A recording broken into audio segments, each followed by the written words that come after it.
Hi, my name's Jeremy Copperthwaite. I am your current mayor. I have been 4 years, and I was on council 2 years before that. I have lived here about 47 years of my 53 years of life. I want to just get to the bottom line. Our city needs leadership that listens, leads responsibly, and places community above personal politics. Our city deserves leaders who understand their roles, prioritize fiscal responsibility, and serve the interests of the entire community, not personal or political agendas. While some of the individuals currently influencing our city government may have come from places like California, the concern isn't geography. The concern is the bureaucratic mindset and the governance styles they bring with them. Approaches more suitable to large impersonal systems than to small, close-knit North Idaho communities.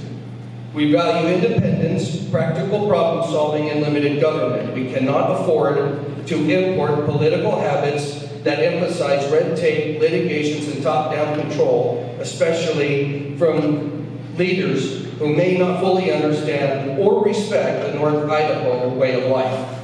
We deserve representatives who uphold fiscal discipline and make decisions that protect the city's future, not drain its resources. The stakes are too high for anything less. Thank you. Well said. Well, as some of you know, my name is Charlene Phipps. And if I am elected mayor, I will be a citizen-strong and a business-oriented mayor. I am proactive and not reactive to solving problems. I seek solutions and will stand for the citizens and the businesses of Spirit Lake. I was elected to City Council in November of 23, and if you've ever attended a council meeting, you know I ask questions. I have participated for a number of years in the Chamber of Commerce, the Senior Center, and the Spirit Lake Community Coalition. I am a founder of the Community Center Meals on Wheels silent auction, and over the past 3 years, we have raised over $23,000 for the Meals on Wheels in the Community Center. My background includes registered nursing, legal secretarial work, in the public school systems. I have worked closely with attorneys in the labor department and law offices, and have worked in shock trauma ICU and emergency departments. In these roles, I worked on contracts and negotiated in highly tense situations. This type of work requires a cool, calm demeanor and logical thinking. I've attended meetings, seminars, workshops, and conferences to educate and improve my knowledge of the role of mayor. These events included the Innovia seminar in Spokane, the Inland Northwest Partnership meetings, the spring, summer, and fall sessions. I attended the 2025 Idaho Rural Success Summit, Main Street America Workshop, the Pend Oreille Economic Partnership, and the 2025 Northwest Community Development Institute in Boise, which I sat down there for about a week attending classes. I've gained valuable skills in leadership, strategic planning, community engagement. These events also have provided tools for project funding and policy navigation and citizen participation. I had more to say.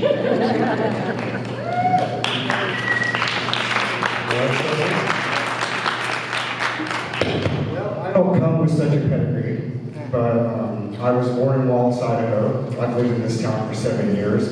I see what problems that we have here, and I think that I can be of help to make it better. We need to be like Wallace. We need to learn how to bring revenue into this town so we don't have to pay for everything on our own. I own a business. I own House Electric. I'm training my replacement as we speak now because I've been doing it for 30-some years. So I don't know what else to say about myself other than I will do a good job, and I definitely know how to run a business, and the city is a business, and that's what we need, is somebody who can run a business. My name is Brad Gunderson. Hello, everybody. I live down Taylor Street. Mic up. Oh, sorry, guys. Can you hear me now? Hey. Hold it up close to your mouth. There you go. My name is Jack Edmondson. I live on the corner over here. I've been around quite a while, done a lot of stuff. Worked in Alaska for Trident Seafoods, worked for oyster sales, working on forklifts, did my own cake roast, and been doing it for 29 years and been taking care of my mom now for 8. Lost my son a year ago, so my thought is a little different. I really care about the kids and you all. And just growing here and selling everything we got to some asshole that doesn't care about here or what's going on here or water, everything that has to do. What are you going to do for your kids? So I have a question. And I think I can do a really good job because I really pay attention. And when I say something to you, I'm 110%, that's what I would do. And I just see a lot of a trap that's not good. And people we don't care about each other. We need to get back to doing that. I'm 64, we're not like we were. When I was young, there was none. These issues is all, to me it's bull. I'm sorry, I think that we need to get back to reality and quit thinking about ourselves. And we have a whole community, and it's being segregated. It's Coeur d'Alene, I'm from Coeur d'Alene. 2nd grade to graduation, went to college there, NIC, I'm a Millhead. I'm ashamed. I'm ashamed of us as men and women and the way we're not giving our children much. I talk to them a lot. They come by, but they're don't think about the future. They got this. But anyways, I'll do a good job. Even if I don't get in there, I'm still here and I help and I'll do anything for anyone. Thanks, guys.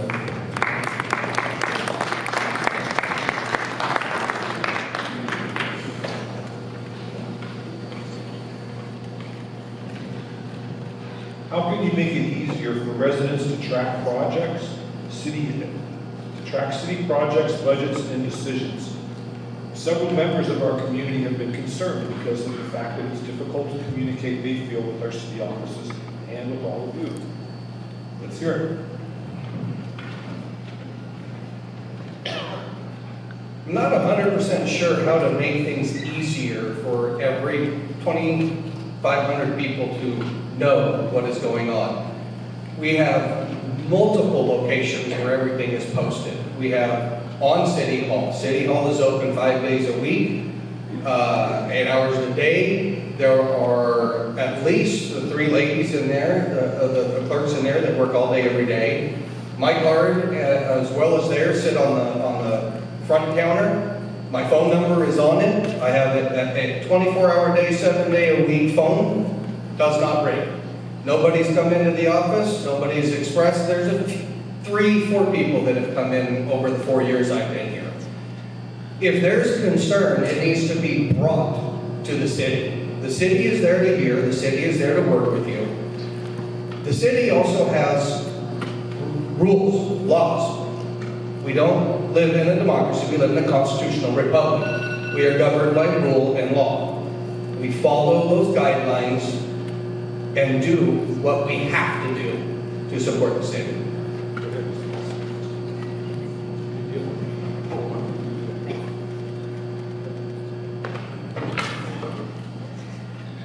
My goal is to open up our city council meetings to public speaking again.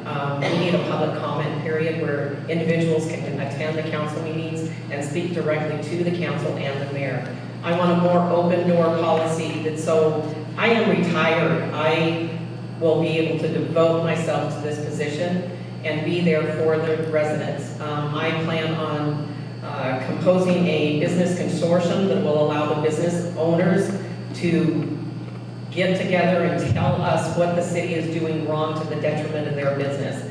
We need to come up to solutions so those businesses thrive. That is the top priority. I plan to hold quarterly town hall meetings. In addition, it is my goal to have a monthly meeting, meet with a cop and the mayor, and then rotate that out with the heads of our departments, Public Works, the parks, the park and rec. I always thought it sounded like people running the city council will often say the same things. Jared, he was right. You guys got to be involved. That's one thing that I don't see a lot of is people being involved with it. You know, if you do go down to the city council meetings, there's not even half this many people there. You know, and she's kind of right too, because it does have to be open to the people. But it takes you guys too to help run a city, just not us.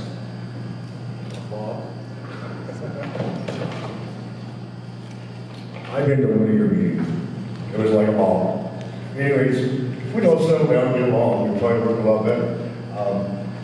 If we don't know what's going on at the city council, we're probably not interested because I'm pretty sure they've got emails, they've got everything out there. I don't see a reason for anybody bitching about that. Get off your, you know what, go see. I don't know. I see lack of interest in everybody who wants got their hand out. Handout is over, as far as I'm concerned. Everything's changing. And I'm old, I don't like what I see at all, and I'm very disappointed in the lack of interest, but everybody can bitch, but nobody puts any effort. That's what I'm. Thank you. What is your position on hiring a trained and experienced city manager? I didn't hear that one. What is your position on hiring a trained and experienced city manager? Let's start with Charlotte. We are a small city. We have a very finite budget. We cannot afford a city manager. Unfortunately, there are many roles that our city hall employees are required to take on. But I don't think that a city manager for the city of Spirit Lake that has a population of 2,566 is warranted. Those are monies that I believe would not be expended in a beneficial way to the residents of this this city, excuse me.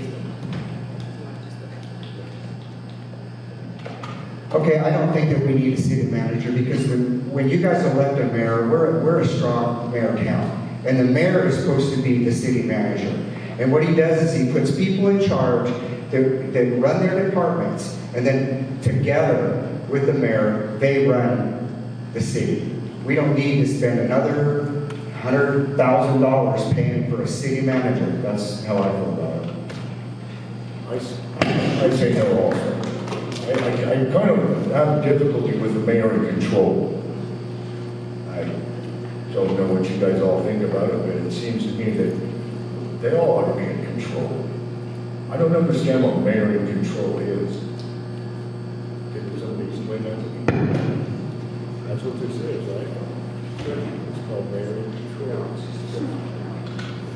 Yes, we are a mayor-strong city, and I am definitely not for a city manager. You guys have a rock star team working for the city. There's 18 employees, all of them, every single one of them bust their humps every single day. And it is not one person that has control. I don't have the control. I have no control. I have came in 4 years ago. One of the goals I came in to do was empower the employees to do their jobs and have the power within their rights. It was told to me just the other day by one of my leaders that I don't know that he doesn't know that he's ever had the autonomy that in his career that he has now. My leaders all have the right to make the decisions in their roles and work within their means to get the job done. Everything in this city, as far as the city goes, is running very well. There are problems, there are hiccups, nothing is perfect. And I am definitely not for a city manager.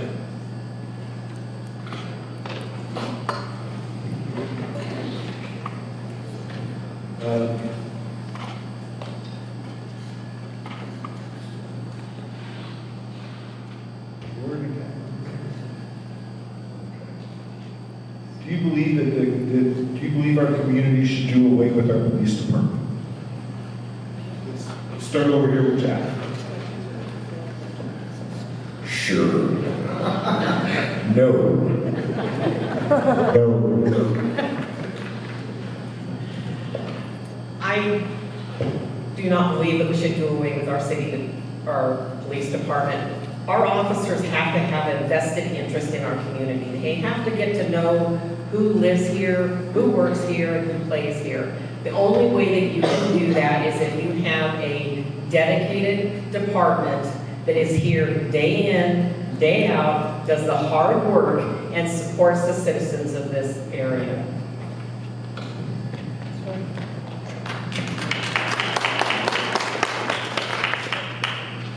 We absolutely need our police department. And you have, right now, the bare minimum. We have 8 officers. They are running 24/7 right now. You have 24/7 coverage. When the call comes in, I heard one of the council candidates say that when they make a phone call that took X amount of time to get down there, when a call is made to 911, it puts it on the board and it routes it to one of our officers. Our officers will be there. If we lessen that department, you lessen your coverage. That's when you will not have you will have more time for county to make it 30, 40 minutes away if they're available at that exact time. We are at our bare minimums. It is going to take all of you, all of us, every one of us, to support every bit of this city, including that police department, including your water and sewer, including your clerks. Thank you. At the end of this year, Spirit Lake Urban Renewal District is set to close. What are your plans or positions on creating a new urban renewal district? Let's start with Al.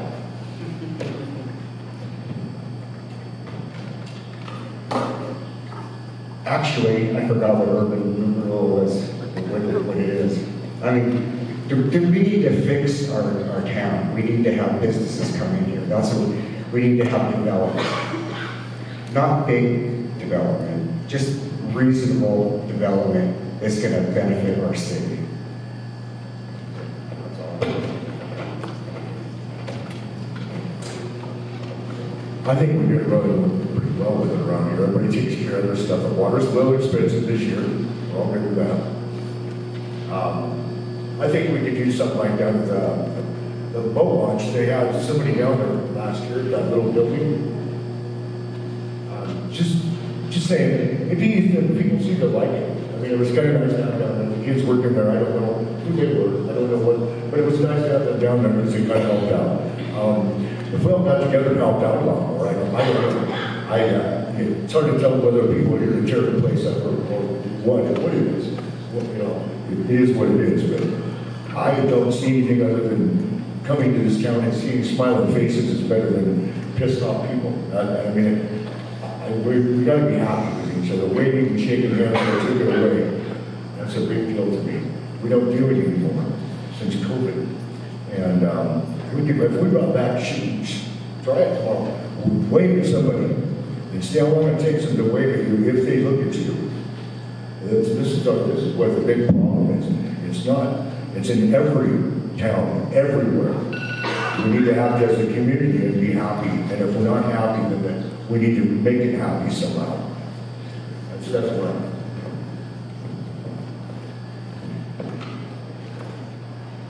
We closed our urban renewal district this year because it had completed a lot of projects that it had wanted to get done. Until we actually have designated projects that the city wishes to accomplish in a particular area, in a particular section of the city itself, I do not believe that we need to open up another urban renewal at this point in time. I think we need to put a pause on that.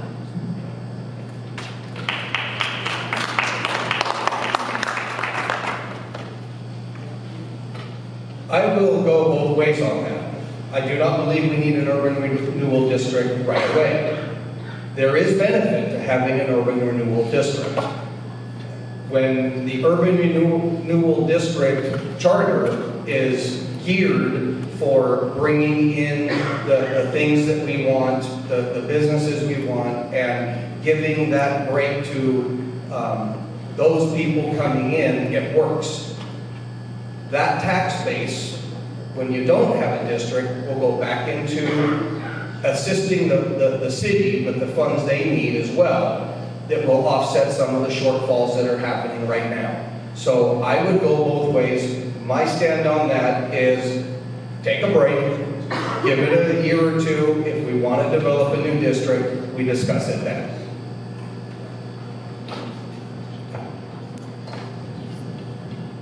Do you think our main street is healthy and successful?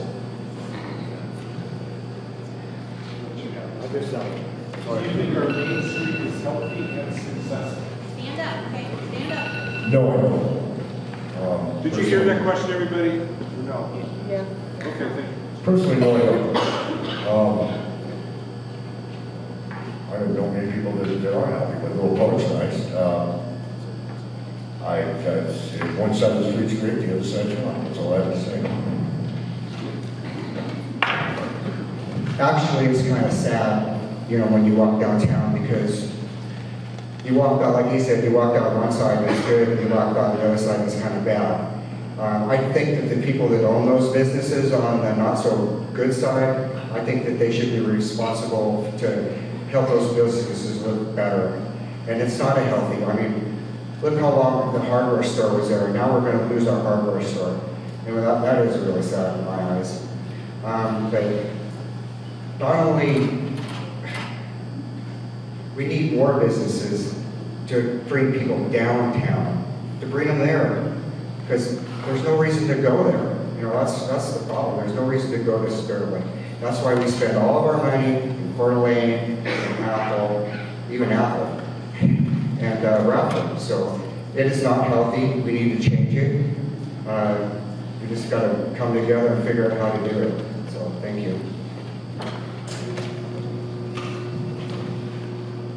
I do concur our downtown is not healthy.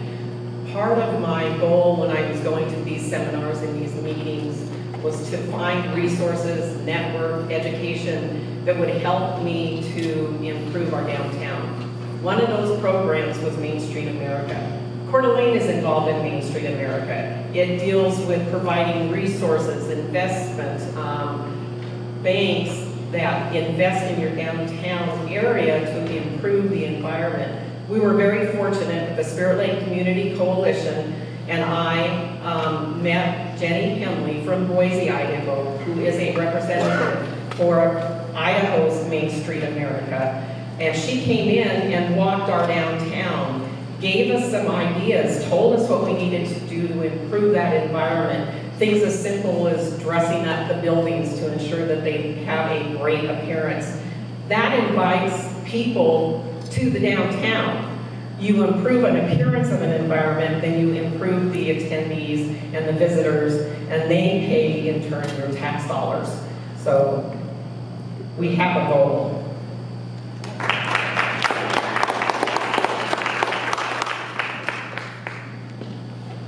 I do believe that the downtown is successful, and I also believe it is not.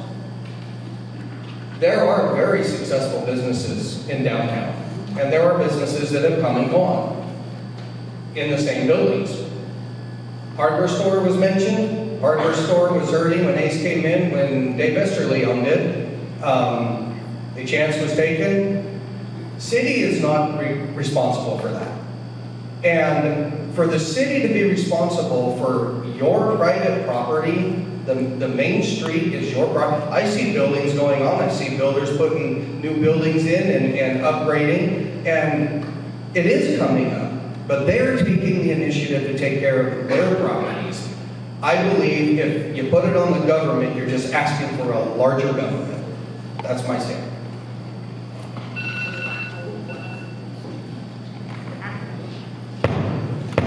Why should small businesses support your campaign? Give it right back to Jerry. Small businesses are way too often overlooked. And small businesses are just as important as the larger businesses.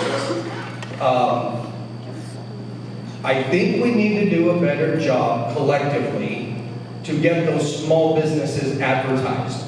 I signed every single business license that came in for 4 years.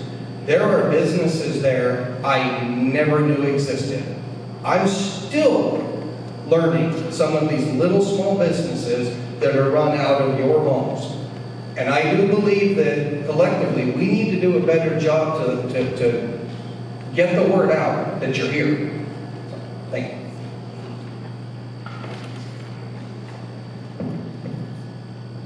Can you repeat the question again? Why should small businesses support your campaign? Prior to me ever running for city council, I made a point to attend the Chamber of Commerce. It allowed me an opportunity to talk to business owners, to find out what their concerns were, what their needs were, and what was actually causing issues with their businesses. I've continued to do that for the last 2.5 years. And I've done that even during my time on city council. I am fully in support of businesses in Spirit Lake, and that is one of the reasons why I would like to have a business consortium. We need to hear from those business owners that so they can speak to the city directly, they need to do it on a quarterly basis, and I know there's going to be complaints, and I know there's going to be some issues expressed during the first couple of meetings, but we need them to look for solutions to solve their problems. Do we need to change our city code? What can we do to ensure that those city businesses thrive?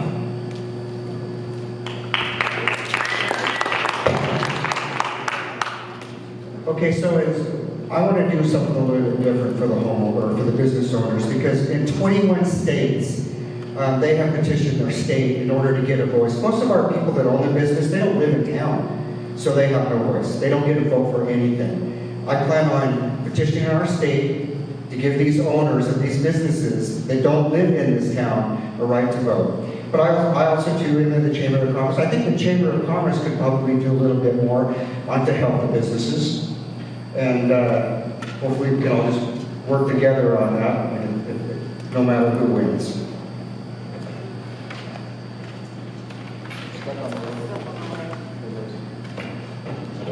What does a small business want? What do you expect? I don't know. Other than being acknowledged, I am a small business, I'm mobile, so nobody cares. That's the way it is. I don't know. I don't know what to say. A small business is really hard to do. I've done it for 29 years. It's basically so hard that in the end you realize, yeah, I have no benefits. But I'm a small business myself. My help is gone. My business is gone. So I don't know what to say. Small business is hard, but it's hard to work for the man also because they have no respect for it. But I don't know. I think that we ought to have open honest with them. We ought to try to employ them some way, whatever, whether they're cleaning houses or whatever, to employ them as supporting them. May it be just one job.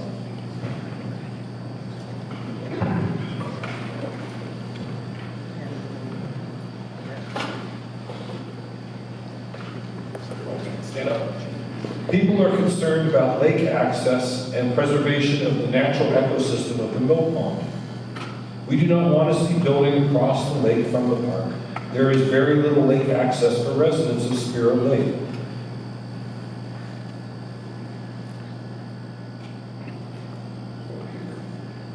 Big concern is multifamily development on the mill pond. Currently, the new comprehensive plan is being reviewed. What is all of your positions on the comprehensive plan for development on the mill pond? Comprehensive plan is a lot more involved than just the mill pond. The mill pond is but a speck on that comprehensive plan. That mill pond is by agreement only. That means the city council has the full authority to yea or nay whatever goes in. Water and sewer, your sewer, you got a moratorium, you've got 5 years before any building's gonna happen anyway. Comprehensive plan is gonna change again no matter whether you accept this one or not. But as it stands right now, it says it is by agreement. No matter what is written there, there is no zoning over there. It is by agreement. It's very, very clear in the comprehensive plan. So what is your position on multifamily development on the pond? My position on multifamily development on the pond,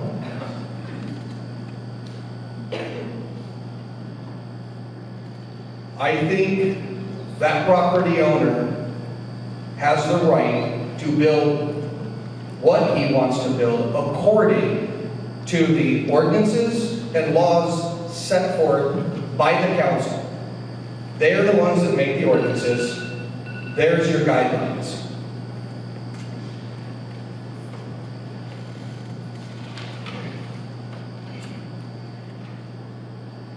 First and foremost, the comp plan is on the website. You guys all need to access it. Second, November 18th, we're supposed to have a public hearing on the comp plan. I'll invite you to show up at the city council meeting. The meeting is normally the second Tuesday of the month. It is now the third Tuesday because of Veterans Day. So November 18th, I invite you to show up. It is a public hearing. Personally, I don't agree with multifamily housing. We had during our workshop a discussion about changing that area to a residential commercial, which would make it applicable to what the current code states, which is half acre for residential, not 17 per acre. That's really all I have to say. I don't agree with it.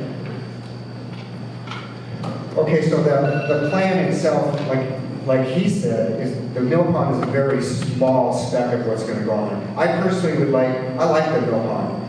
A lot had happened down there as far as the geese and the duck and all that. But I would like to see like a buffer zone around that. But that's something that you could work with the owner of that property because it is his property.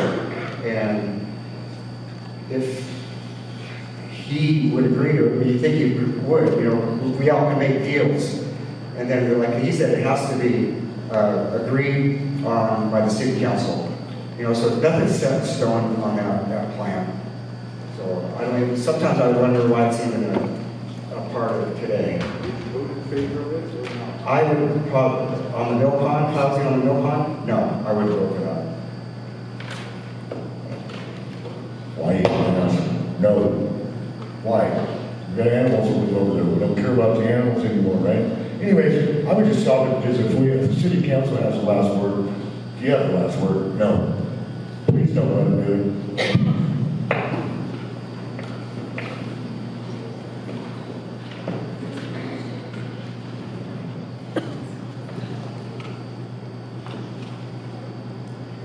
We know we really can't stop growth, but are we going to try and intelligently make sure that our fire departments, water districts, and sector can handle and is including creating parks in the new developments?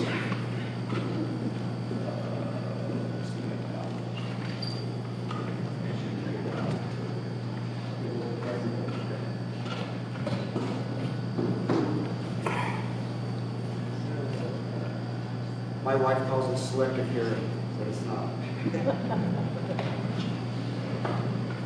With the new homes being built, with new homes being built and paying adequate to support the additional infrastructure such as schools, community services, such as that, what will their impact be? It's the same question, just different. Well, I personally think that the developers need to take more of the responsibility. They come in here and they buy all our sewer plant permits up, and then it doesn't leave anybody or anybody else that lives in the town. I believe that we should make them pay more of an impact fee to pay for the services instead of us paying for it and with our increased taxes. I think we should get together and buy the land ourselves. That's what I think. I mean, it's the same thing that happened in Coeur d'Alene, Idaho. Same deal. Am I welcome there? None of us are. And they don't even know who we are. Matter of fact, anybody who thinks Coeur d'Alene's great, it's not. It's built on top of a dump. Anyways, I say no to all of it. I don't, if they're buying up everything, so what are we doing for our kids? That's my point. We're not doing it, we're selling out. And I don't like it, I see it's wrong, and they don't care. All they care about is the buck. They don't live here.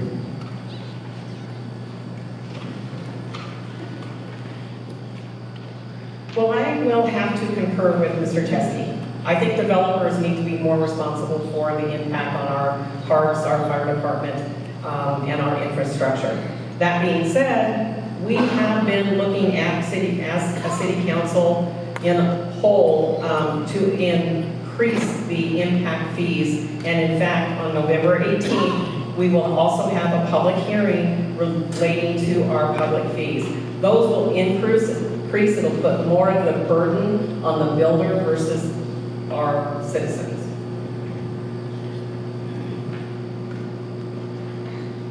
So yes, the impact fee study was done. It is new. It has been updated. And a lot goes into that study and those rates. Any impact on future development should be on the developer. Schools have their impact fees. The fire department has their impact fees. The city has their impact fees. And when developers come in and got a certain amount of land, they would, in turn, they owe a small percentage of that back to the city for public land, whether it be a park or whatever the council would decide to do with that piece. So any impact to the city should definitely be put on developers.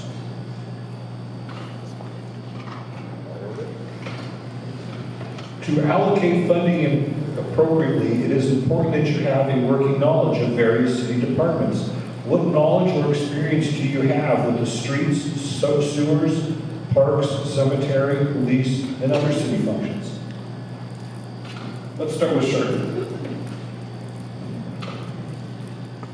I've been on city council since November, I was elected to city council in November of 23 and was sworn in January.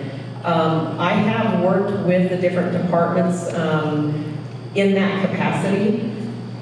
In addition, in respect to the sewer system, I actually spoke at one of our meetings. It was at the Idaho Rural Success Summit in Mayoral, and spoke with Lieutenant Governor Scott Benke, and he provided a resource, Desert Biotech, that had some unique method of improving your sewer system. I actually invited this gentleman to come up, and he actually spoke in front of the mayor, our public works, and our engineer department. He had some brilliant ideas. They didn't feel that it was actually appropriate in our particular instance. But there is alternatives out there, and it has been my goal to research and look for and work with the departments to ensure that there are alternatives, things that are outside the box.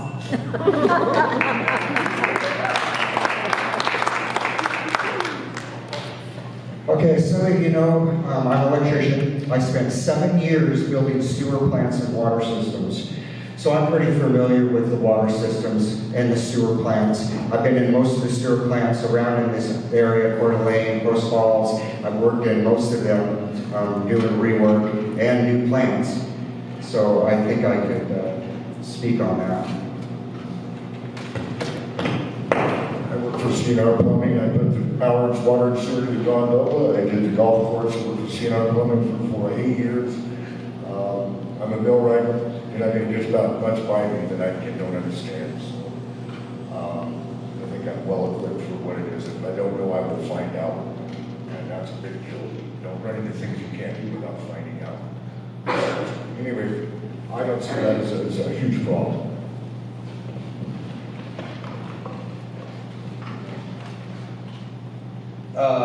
Held a second-man position with a landscape heavy equipment company, building roads, building developments, and I have been 4 years now working side by side with your leaders that are the professionals in that field. And as far as your sewer goes, yes, as Charlene was talking about, it does not apply to us because we are a land-based sewer plant. You have to put the water out on the land. That's what we do. We don't have any other options. And as far as the water systems go, there's things, I mean, it's an old system. The existing system, we pay for.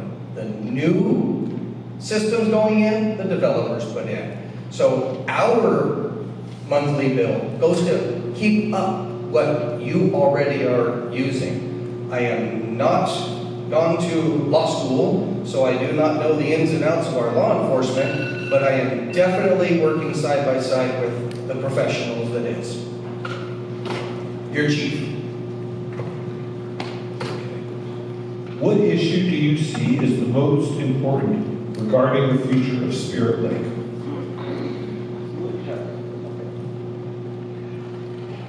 Most important, as it stands right now, is your sewer plant. The municipality has a responsibility to offer its water and sewer to every property within its boundaries. If we cannot do that, we are mismanaging our city. So the one thing holding that up is the sewer plant. Everybody that has a piece of property should be able to build on their property. That would be the most important today.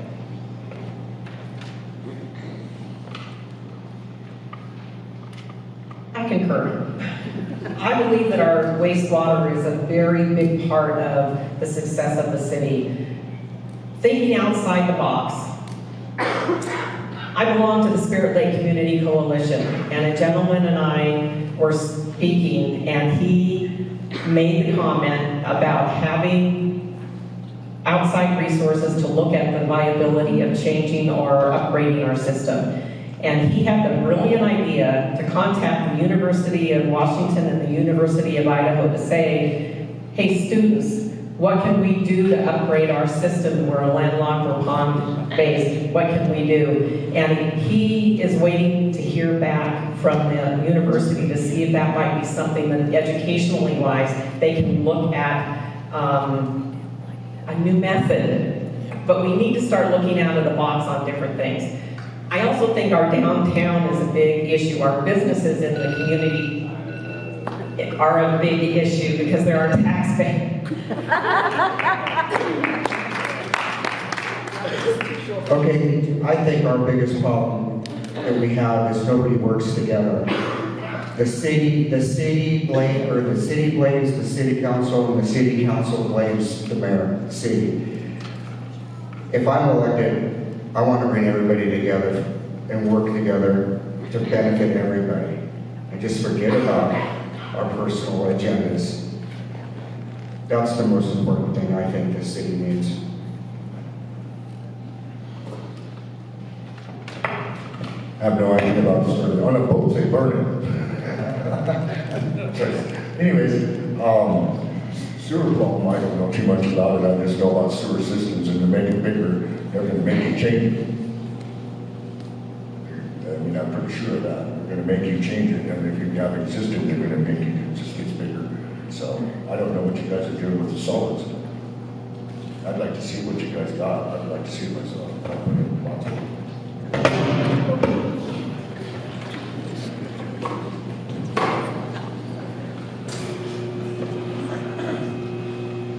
How would you address the concerns about the affordability and availability of housing in Spirit Lake? We'll give this one to Al. To make a short answer, there's not a lot we can do about it. The city government cannot control house prices. It's private property. That's really all can be said. I mean, because we cannot change private property. We have no control over the prices. It's supply and demand.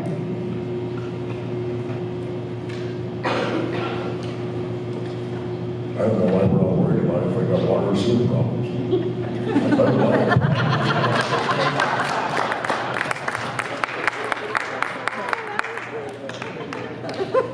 That's all I gotta say. They want. They can't shit, make any drinks. I got 2 lots right now. I can't. It's got water and sewer. run it for, I don't know, how many years, 14, 15 years, and I can't use mine either, so they're you. It's all good to me. I say keep it small. I don't want a bunch of people here. We're a family here, and it's hard to call people that aren't from your family when they don't understand. And I'm not from there, they're not from here. And that's where the biggest problem is with all of us, is we're all from other places, and we don't shake hands very well, we don't acknowledge each other. We're not doing well at it. Sorry about that.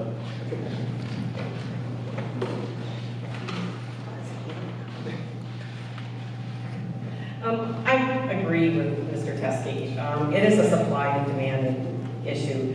That is private property. The government cannot dictate what you're going to sell your house for and what is going to be charging. That is just beyond the scope of what our responsibility is. And I'm really sorry, but if you have a government that's telling you how much you can charge for your house, we're living in the wrong freaking city.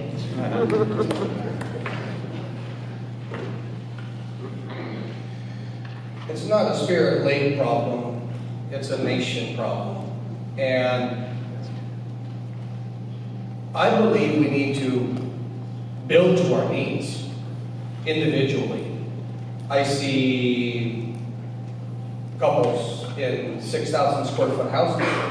I see we're jacking the prices up ourselves, building what we build. And I think in America, I think we build way outside of our means. We do have some say over that by our own actions. So we need to hold ourselves accountable and live within our means.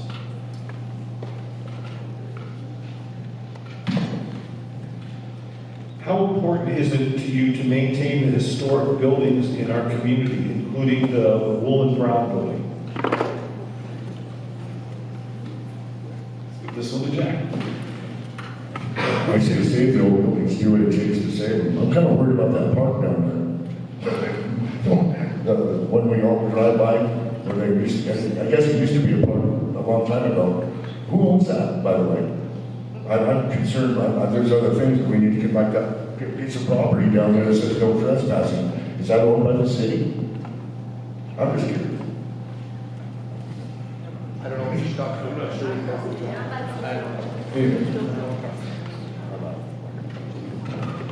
Well, I like the city. I like the whole city. I want to keep it that way. And there's a few lots downtown, and I think if we do get a build on those, they should keep it true to the city.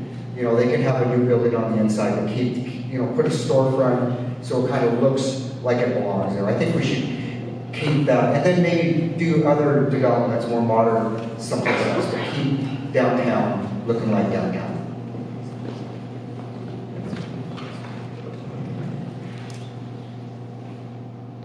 I hate to bring it up, but I'm part of the Spirit Lake Community Coalition.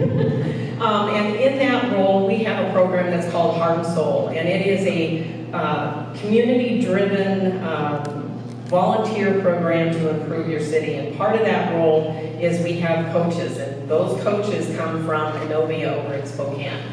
Inovia is a foundation, it's a nonprofit that invests in small rural communities, both in Washington and in Idaho.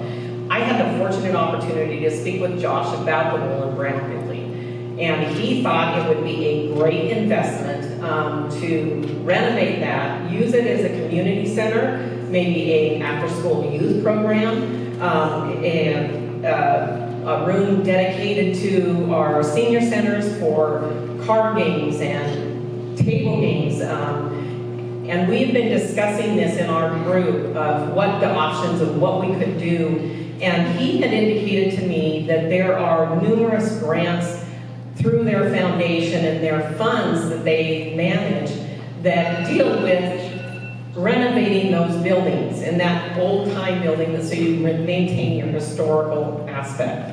That's what I would go for. We'll give you a few seconds. That's okay. I think the history period is very important. As far as Wool and Brown building specific, That is an accessory building off of the original. It will never make the historical registry as a historical building. It has rich history to Spirit Lake. I think it should definitely be developed into something, such as, like Charlie was saying, we've talked about it, a community center, activity center, something for the kids. But you're talking about a lot of money. If you don't grant it, you're paying for it. We're paying for it. I don't think it should be something put on the city. We're over budgeted, dang near everywhere, underfunded. Everything has gone up except the income to the city. You want all of these services and we want all of these things done, yet nobody wants to pay for it. Yes, very well. So it's all up to you. It's what the people want, the city's going to do. It shouldn't be a decision of the city. Okay. We're almost done. I want to know if you could give a good example of when you have listened to others and others' ideas and collaborated and worked with others. Now, this could be something related to the city or it could be something completely unrelated to the city.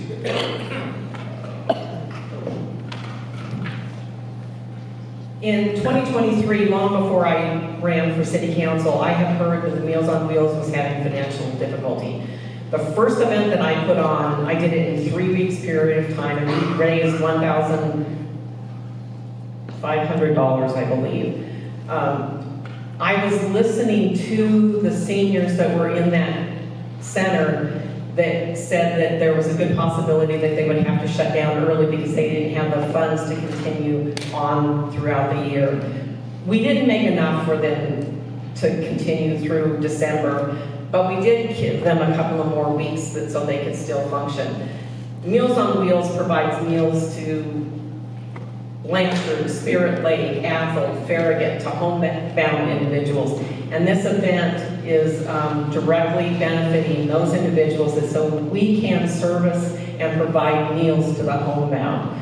It also provides the meals to the center itself, and as a means of listening to folks, hearing what their complaints are, I believe that I listen very well when it comes to the public. Our nonprofits in town are having difficulty raising money and with funds and food product in the food bank. So this year, I and another individual are co-founding the Christmas Gala to raise money for nonprofits.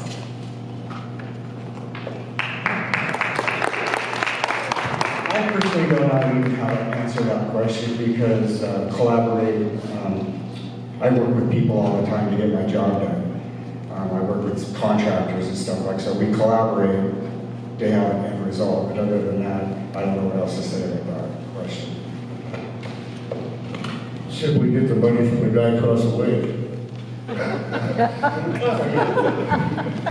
We're all worried about taxing to death or make them pay extra to pay for what we want and what needs to be here. That's what if it's got to be done, make it pay. Make it pay big.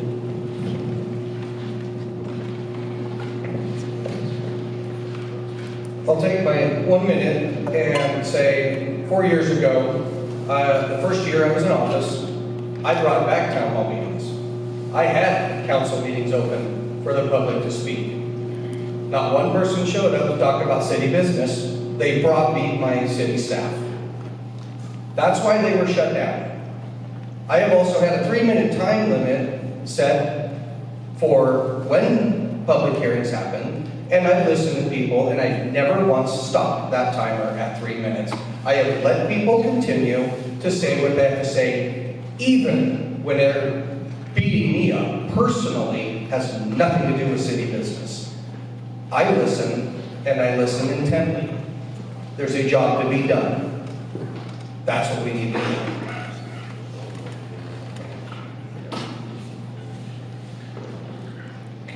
We would like to see an urgent care in Spirit Lake as well as some additional recreation for teens and adults. A rec center or a pool that the high school and the community could use would be ideal. What are your visions of bringing something like that to our small community? Here you go, Jack. Let's start. They just got one in Athol. Anyway, that's where I go. I see that's a good point. It's, I don't know how it would be supported. I mean, how many people get hurt here a day? I mean, what's about the 22,000, what is the population here? Does anybody know? 2,000. That would have to be mathematically figured out. They're not going to go to a place where they're going to not make money. I'd say yes for it, there we go again. If you want to build that over there, build it over there, but it's going to cost you a lot of millions of dollars. That's just the way I look at it. Charlie. Okay, I would love to see things for the kids to do because there's really not a lot for the kids to do in this town. But what we all have to remember is we have to pay for it. And so the only way to do that is through taxes. Nobody likes to pay more taxes, including myself. Or you figure out ways to bring revenue into the town. And then you start building up a bank account, and then you can provide more of those services that we'd all like to have. So that's what I like to see.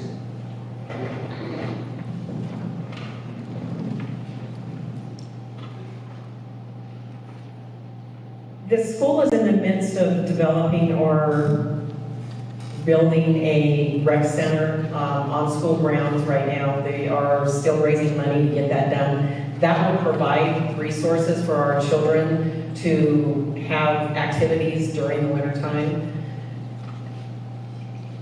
In respect to the medical aspect, I'm actually in talks right now with a business owner about the possibility or the consideration of bringing in a medical professional that would be available especially to our seniors. I've heard that over and over again at the center, that they wish there was some type of a medical, whether it be a 24-hour urgent care or an actual physician locally that they could actually attend without having to leave Spirit Lake. And I have already been speaking with that gentleman, so hopefully that is something that will eventually pan out. I don't know if it's even feasible because of the cost. Everything is about cost. I'm absolutely for bringing more for these kids to do. As this world gets more bought up and bought up and bought up, these kids are losing all their land that they used to play on. I was raised on Ramsey Road, right up 54 here. Used to ride my bicycle into town. Made my best friend wipe out, destroyed his knee, and there was an urgent care right where the Christian school sits right now. And it is a blessing. There is many reasons, from the littlest kids up to the oldest we've got here, for an urgent care. And we definitely need things for these kids to do. Funding, it's another question. Well, looks like it's time to be done. I want to thank everybody for coming. I want to thank everybody for writing questions. In 2 weeks, we got an election. Vote. See y'all at the polls. Bye-bye.